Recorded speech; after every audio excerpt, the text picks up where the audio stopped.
বিসমিল্লাহির রহমান রহিম। হে সমস্ত জগতবাসী, আমি যে কথাটি আপনাদের সামনে আজকে নিয়ে আসলাম, ছোট একটি আলোচনা, সেটি দেখেন যে আপনার কোনো ইবাদত লাগবে না, আপনি জান্নাতবাসী হয়ে যাবেন। আপনার কোনো আছে না যে সেজদা করবেন, মসজিদে যাবেন বা কোনো একটা কিছু করবেন, কিচ্ছু লাগবে না, আপনি জান্নাতে যাবেন। শুধু কোন কাজটার বিনিময়ে যাবেন জানেন? আপনি এতিম অসহায়কে আপনি আদর করছেন, ভালোবাসছেন, নিজে না খেয়ে খাওয়াচ্ছেন।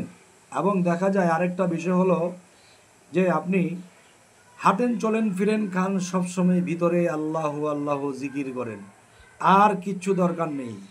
তবে ফাঁকে দিয়ে একটি কথা বলে নিব, এই কাজটিও করে নেবেন যে জীবনে যদি আপনি কোনো দিন একটা কাজ করেন বা যে কোনো একটা কিছু করতে যান, এটা কিন্তু একটা ওস্তাদের প্রয়োজন হয়, যেটা কিভাবে করতে হয়। তাই একটু ছোট কথা, যে একজন কামিল মুর্শিদকে ধরে নেবেন এবং ওনার কাছ থেকে আপনি বায়াত হয়ে চলে আসবেন। আপনি এসে মানবের সেবা করবেন আর ভিতরে জিকির করবেন, দুনিয়ার লোভ লালসা ছেড়ে দিবেন, আপনি জান্নাত পাবেন। আপনার চেয়ে উন্নত জান্নাত আর কেউ পাবে না। অবশ্যই অবশ্যই, যদি এই কথার প্রমাণ কেউ চান, আমি দেবো ইনশাল্লাহ। হ্যাঁ, সামনে যেন আপনাদেরকে আরও ভালো আলোচনা দিতে পারি, এই জন্য আপনারা ফলো দিয়ে রাখুন। যদি ইউটিউব হয়, আপনারা সাবস্ক্রাইব করে রাখুন, অবশ্যই আপনাদের সামনে পৌঁছে যাব। সকলে ভালো থাকবেন।